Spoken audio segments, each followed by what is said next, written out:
मुलुक महाराष्ट्रामध्ये सगळ्यांचं स्वागत। नमस्कार, मी अमित गद्रे।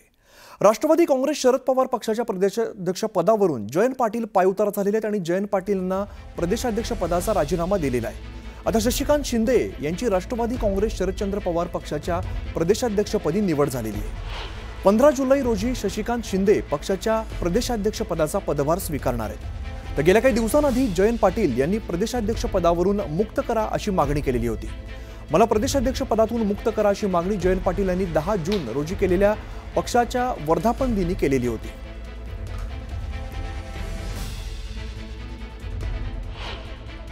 मला पवार साहेबांनी बरीच संधी दिली, 7 वर्षाचा कालावधी दिला। शेवटी पक्षाने नव्या चेहऱ्यांना संधी देणं आवश्यक आहे। मी या निमित्तानं तुमच्या सर्वांच्या देखत एवढीच साहेबांना विनंती करेन। दरम्यान आपण जयंत पाटलांच्या प्रदेशाध्यक्ष पदाचा प्रवास बघूया। तर एप्रिल 2018 यावेळेला राष्ट्रवादी काँग्रेसचं प्रदेशाध्यक्षपद त्यांनी स्वीकारलंय। तर सलग 5 वर्ष राष्ट्रवादी काँग्रेसचं प्रदेशाध्यक्षपदी ते कायम होते। प्रदेशाध्यक्षपदी ते कायम आहेत। त्यांनी जुलै 2023 मध्ये राष्ट्रवादी काँग्रेसमध्ये फूट पडली। यानंतर अजित पवार गटाला अधिकृत राष्ट्रवादी म्हणून मान्यता मिळाली। सुनील तटकरे राष्ट्रवादीचे प्रदेशाध्यक्ष म्हणून नियुक्त झाले। तर फेब्रुवारी 2024 मध्ये जयंत पाटील राष्ट्रवादी शरद पवार पक्ष प्रदेशाध्यक्षपदी ते पुन्हा एकदा कामकाज बघू लागले।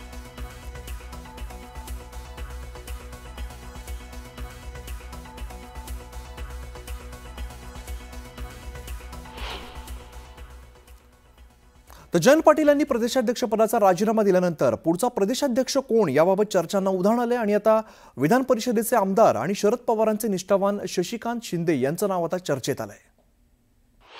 पक्षाच्या बैठकीमध्ये जो काही निर्णय होईल अध्यक्षपदाचा, त्यात मी माझं भाग्य समजेल की पवार साहेबांच्या सारख्या नेतृत्वाच्या पक्षाचं मला जबाबदारी मिळाली तर माझं साताऱ्याचं आणि सगळ्यांना आम्हाला संधी मिळाल्याचं भाग्य मी समजेल। मला वाटतं की नाव चर्चेत आहे। 15 तारखेला शेवटी काय निर्णय होईल ते पक्षश्रेष्ठी घेतील।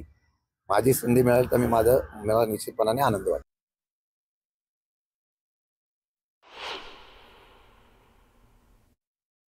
असंही सांगितलं होतं, मला प्रदेश अध्यक्ष व्हायचं नाहीये। कुठल्याही एखाद्या साध्या व्यक्तीला तुम्ही त्या ठिकाणी संधी द्या। जयंत पाटील साहेबांचं मार्गदर्शन हे नेहमी आपल्याला राहील। हे देश पातळीवर सुद्धा आपल्याला ते राहू शकतं।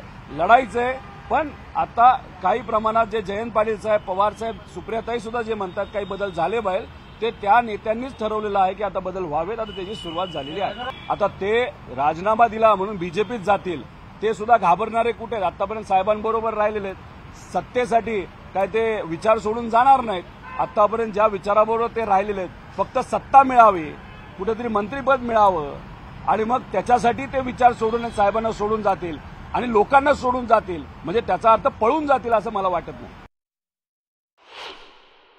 पक्षात आमच्यात गटच नाही। जयंत पाटील साहेबांबरोबर मी पण काम केलेलं आहे। जे नवीन येणार आहेत आता ते कोण आहेत अजून कळलेलं नाही। चर्चा फक्त लोकांमध्ये आहे। 15 तारखेला पवार साहेब आणि जयंत पाटील साहेब स्वतः आणि सुप्रियाताई ते नाव डिक्लेअर करतील असं आम्हा सगळ्यांना वाटतं।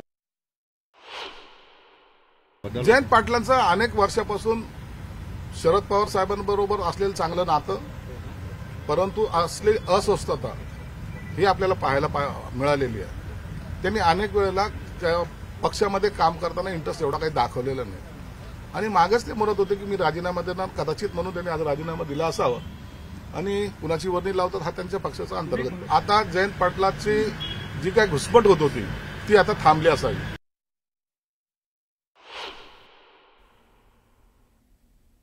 महाराष्ट्र राज्य सहकारी बँक म्हणजेच MSCB कथित गैरव्यवहार प्रकरणी ईडीने शरद पवारांच्या राष्ट्रवादीचे आमदार रोहित पवारांविरोधात विशेष न्यायालयामध्ये पुरवणी आरोपपत्र दाखल केलेलं आहे। यापूर्वी ईडीने या प्रकरणी बारामती ॲग्रो लिमिटेडच्या कन्नड सहकारी साखर कारखाना लिमिटेडच्या 50 कोटी रुपयांच्या मालमत्तांवरती टाच आणलेली होती आणि तसंच रोहित पवारांची यापूर्वी 2 वेळा चौकशी सुद्धा झालेली आहे।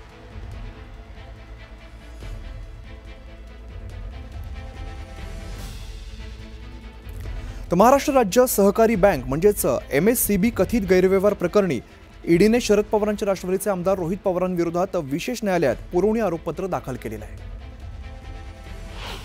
दरम्यान ईडीने रोहित पवारांवरती काय आरोप केलेत ते सुद्धा आपण बघूया। रोहित पवारांची बारामती ॲग्रो लिमिटेड कंपनी ही त्यांची आहे आणि बारामती ॲग्रोकडून कन्नड कारखान्याची खरेदी करण्यात आलेली आहे. शिखर बँकेमार्फत कन्नड कारखान्याचा लिलाव करण्यात आलाय. तर कारखाना खरेदीसाठी वर्किंग कॅपिटल मंजूर करण्यात आलंय. वर्किंग कॅपिटलचा वापर कारखाना खरेदीसाठी केलाय आणि लिलावात सहभाग हा बारामती ॲग्रोचा आहे. यानंतर लिलावातला सहभाग हायटेक इंजिनिअरिंग याचा सुद्धा बघायला मिळतोय. तर समृद्धी शुगर प्रायव्हेट लिमिटेड यांचा सुद्धा या लिलावामध्ये सहभाग आहे. हायटेक इंजिनिअरिंगने लिलावासाठी 5 कोटी रुपये भरलेले आहेत. हायटेकने बारामती ॲग्रोकडून 5 कोटी रुपये घेतल्याचं सुद्धा यात नमूद केलंय. तर 2009 मध्ये महाराष्ट्र शिखर बँकेची कन्नड कारखान्याकडून वसुली करण्यात आली. तर बँकेकडून 80 कोटींच्या थकबाकीच्या वसुलीसाठी लिलाव करण्यात आला.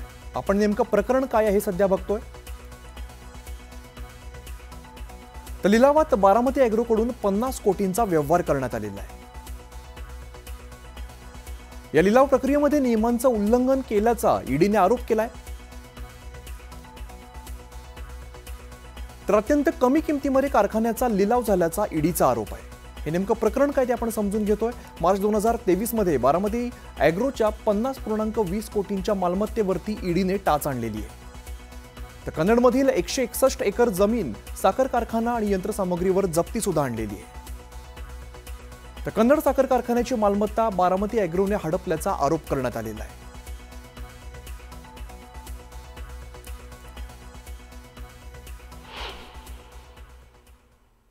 दरम्यान राजकीय हेतूने ईडीने आरोपपत्रात नाव घातल्याचा आरोप रोहित पवारांनी केलाय. एमएससीबी कथित गैरव्यवहार प्रकरणी आक्षेप असलेले भाजप, शिवसेना, राष्ट्रवादी सोबत आहेत आणि मी एकटाच विरोधामध्ये आहे म्हणून माझं नाव ईडीने घेतल्याचा दावा रोहित पवारांनी केलेला आहे. तर मी घाबरणार नाही, पळून जाणार नाही, ईडी विरोधामध्ये कोर्टात जाणार असं रोहित पवार म्हणाले.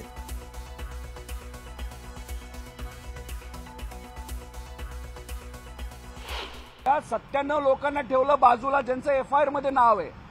आणि मी ऍडमिनिस्ट्रेटर म्हणजे अधिकाऱ्यांच्या काळामध्ये म्हणजे आरबीआयचा जेव्हा कंट्रोल एमएससी बँकेवर होता तेव्हा मी टेंडर घेतलं आणि मी एकटा अडकलो. नाही तर माझ्या एकट्यावर त्या ठिकाणी कारवाई करण्याचा प्रयत्न हा ईडीच्या माध्यमातून झाला, राजकीय दृष्टिकोनातूनच झाला. बिचारे अधिकारी याच्यात नसतील कारण शेवटी त्यांना आदेश हा पाळावा लागतो. पण जे काय झालं ते फक्त माझा आवाज दाबण्याचा प्रयत्न त्या ठिकाणी सरकारच्या माध्यमातून नाही तर त्यांच्या एजन्सीच्या माध्यमातून झाला. सेशन कोर्ट पासून सुरू होईल, सुप्रीम कोर्टापर्यंत ही लढाई जाणार. पण ही लढाई मीच जिंकणार कारण का न्यायव्यवस्थेवर एक विश्वास आहे आणि मी कुठेही काही चुकीचं केलेलं नाही. त्यामुळे चार्जशीट झाली आहे. आम्ही कुठेही काही घाबरत नाही. आम्ही पळणारी लोक नाहीत, आम्ही लढणारी लोक आहोत. आम्ही मराठी माणसं आहोत आणि मराठी माणसं दिल्लीसमोर कधीही झुकत नाही. हे अनेक वेळा त्या ठिकाणी दाखवून दिलेलं आहे. विचाराची लढाई आहे आणि विचाराबरोबर अजूनपर्यंत मी आहे आणि पुढेही त्या ठिकाणी राहणार आहे. कुणी इतर लोक जे पळून गेले आम्ही पळून जाणाऱ्यासाठी नाही, आम्ही लाचारी स्वीकारणार नाही. कारण महाराष्ट्राच्या इतिहासामध्ये महाराष्ट्राच्या स्वाभिमानी लोकांनी कधीही लाचारी स्वीकारलेली नाही. याच्यामध्ये जे 97 लोक आहेत त्याच्या खोलामध्ये तुम्ही जर गेला तर त्याच्यामध्ये बहुतांश लोक ही एकनाथ शिंदे साहेबांकडे, भाजपकडे नाही तर अजितदादांच्या पक्षाकडे आहेत. म्हणजे आता ते लोक सत्तेत आहेत, आम्ही मात्र विरोधात आहोत. आणि याच्यामध्ये फक्त एक केस माझ्या विरोधात आहे आणि मी एकटाच त्या ठिकाणी आता ईडीच्या विरोधात लढत आहे. पण आम्ही लढणार, जिंकणार आणि दूध का दूध, पाणी का पाणी हे कोर्टाच्या माध्यमातून होईल असं मी आपल्या सर्वांना आश्वासित करतो. पुढची बातमी बघूया. संजय शिरसाट यांनी व्हायरल झालेल्या व्हिडिओ प्रकरणी आता आक्रमक भूमिका घेतली आहे. संजय राऊतांनी शिरसाटांचा एक व्हिडिओ शेअर केलेला होता आणि यामध्ये पैशांच्या बॅगसोबत संजय शिरसाट असल्याचा दावा राऊतांनी केलेला होता. या प्रकरणी आता बदनामी केल्याचा आरोप करत राऊतांविरोधात अब्रू नुकसानीचा दावा दाखल करणार असं शिरसाट म्हणाले. तर माफी नाही मागितली तर गुन्हा दाखल करण्याचा इशाराही शिरसाटांनी दिलेला आहे. दरम्यान यावरती संजय राऊत यांनी सुद्धा प्रतिक्रिया दिली आहे. म्हणून हे चरित्र हनन करण्याचा प्रकार हे जे काही वारंवार करतात त्यासाठी त्यांना मी अब्रू नुकसानीची एक नोटीस आज त्यांना पाठवणार आहे. त्यांच्यावर तो गुन्हा दाखल करणं, त्यांनी जर माफी मागितली नाही तर त्यांच्यावर तो गुन्हा दाखल केला जाईल. परंतु कायद्याच्या चौकटीत बसून मी त्याला आज नोटीस पाठवणार आहे. आणि जर त्यांनी जर याचं उत्तर मला दिलं नाही तर पुन्हा फौजदारी स्वरूपाचा गुन्हा सुद्धा दाखल करेल. संजय सिरसाट जे आहेत हे अतिविशिष्ट व्यक्ती, ते महात्मा आहेत, ते संत आहेत आणि त्यांच्या संतगिरीचे पुरावे जर कोणी समोर आणले असतील त्यांच्यापैकी, तर देवेंद्र फडणवीस यांनी आमच्यावर कारवाई करण्याला उत्तेजन देण्यापेक्षा या संपूर्ण प्रकाराची सखोल चौकशी केली पाहिजे. कायदेशीर कारवाई माझ्यावरती काय नवीन नाही, आमच्यावर सामनाच्या संपादकांवरती कायदेशीर कारवाई हा प्रकार नवीन नाही. दरम्यान काल संजय राऊत यांनी व्हिडिओ व्हायरल केल्यानंतर शिरसाटांनी हा व्हिडिओ माझ्या घरातला आहे असं म्हटलं होतं, मात्र आता शिरसाटांनी हा व्हिडिओ मॉर्फ केला असं म्हटलेलं आहे. घर तुम्ही पाहतायत ते माझं घर आहे, माझं बेडरूम आहे. बेडरूम मध्ये मी बसलेलो आहे, बनेनवर बसलेलो आहे. बाजूला माझा सर्वात लाडका कुत्रा हा माझ्या बेडरूम मध्ये आहे आणि एक बॅग तिथं अशी ठेवलेली आहे. याचा अर्थ असा होतो की मी कुठेतरी प्रवासातून आलोय, कपडे काढलेत, माझ्या बेडवर मी बसलेलो आहे. अरे मूर्खानो, एवढी मोठी बॅग जर पैशाची ठेवायची असेल तर अलमाऱ्या काय मेल्यात का, त्या काय सगळ्या काढून टाकल्यात का काय? आल्याबरोबर नोटा आहेत त्या बॅग मी अलमाऱ्यामध्ये ठोसल्या असताना, परंतु कपड्याच्या बॅगला सुद्धा यांना नोटा, यांना पैशाशिवाय काहीच दिसत नाही. या मूर्खाच्या नादी लागून टाइम खराब करू नका. हे ज्या या व्हिडिओमध्ये काही तथ्य नाही. प्रवासातून येताना असलेली बॅग अशी असणे. काल संजय राऊत सारख्या महान पत्रकारांनी त्याच्या अकलेचे धिंदवडे काढून माझा एक व्हिडिओ व्हायरल केला. मॉप केलेला तो व्हिडिओ, माझ्या बेडरूमचा व्हिडिओ, तर तुम्ही जर काळजीपूर्वक पाहा तर तो मॉप केलेला व्हिडिओ आहे. पुढची बातमी बघूया. पंकजा मुंडेंच्या लहान बहिणी यशस्वी मुंडेंनी निवडणुकीच्या मैदानामध्ये एंट्री घेतलेली आहे. बीडच्या परळी या ठिकाणी वैद्यनाथ अर्बन कोऑपरेटिव्ह बँकेच्या संचालक मंडळाच्या निवडणुकीसाठी अर्ज भरण्याच्या शेवटच्या दिवशी पंकजा मुंडे यांची लहान बहीण यशस्वी मुंडेंनी अर्ज दाखल केलाय. या निवडणुकीसाठी एकूण 71 अर्ज प्राप्त झाले. गोपीनाथ मुंडेंच्या तिसऱ्या लेकीची राजकारणामध्ये आता एंट्री बघायला मिळते. पंकजा मुंडेंची लहान बहीण निवडणुकीच्या रिंगणात उतरते. यशस्वी मुंडे पंकजा मुंडेंच्या लहान बहीण आहेत आणि वैद्यनाथ सहकारी बँकेच्या निवडणुकीसाठी त्यांनी अर्ज भरलेला आहे.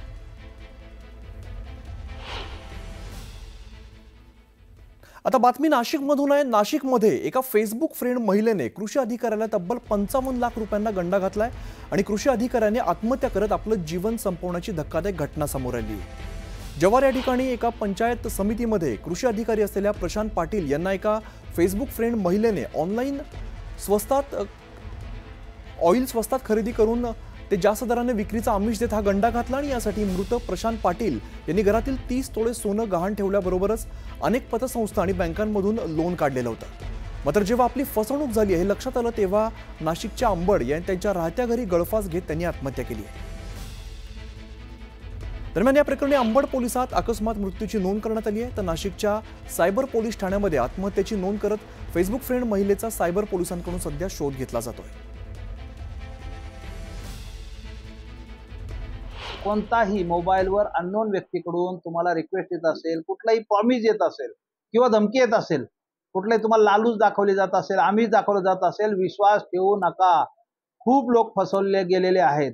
शेअर ट्रेडिंगच्या संदर्भात देखील अननोन व्यक्तीच्या व्हॉट्सअप ग्रुपमध्ये समावेश होऊ नका. अननोन व्यक्तीने सांगितल्यावरून त्यांचं ॲप डाउनलोड करून घेऊ नका.